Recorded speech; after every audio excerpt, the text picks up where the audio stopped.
ছোট পর্দার জনপ্রিয় অভিনেত্রী সাদিয়া জাহান প্রভা 2010 সালের দিকে প্রেমিকের সঙ্গে তার একটি অন্তরঙ্গ ভিডিও ছড়িয়ে পড়ে, যা মুহূর্তেই ধূলিসাৎ করে দেয় প্রভার ক্যারিয়ার। অন্ধকার নেমে আসে তার জীবনে, কিন্তু সেই দুঃস্বপ্নের দিনগুলি পার করে এসেছেন অভিনেত্রী। শুধু তাই নয়, ভুল শুধরে নিজেকে গুছিয়েও নিয়েছেন। পুনরায় অভিনয় নিয়মিত করছেন প্রভা। হার না মেনে শক্ত হাতে নিজের জীবনের হাল ধরেছেন। কিন্তু সম্পূর্ণরূপে কি পরিত্রাণ পেয়েছেন তিনি? এ প্রশ্ন থেকেই যায়, কেননা এখনও সোশ্যাল মিডিয়ায় নেটিজেনদের নোংরা আক্রমণের শিকার হন প্রভা। কখনো কখনো কাছের মানুষের কাছ থেকেও আসে নেতিবাচক মন্তব্য, যেগুলো ব্যথিত করে তাকে। এ দিয়ে মাঝে মধ্যে ইনস্টাগ্রামে পোস্ট দেন প্রভা।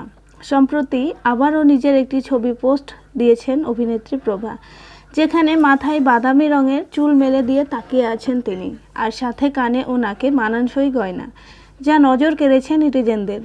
এদের অভিনেত্রী ওই ছবির সঙ্গে ইংরেজিতে 2 লাইনের একটি ক্যাপশন জুড়ে দিয়েছেন, যেখানে তিনি লিখেছেন, মানুষ তার সম্পর্কে কি বলেন পাত্তা দেন না তিনি, শুধু আল্লাহ জানেন তার ঘটনা।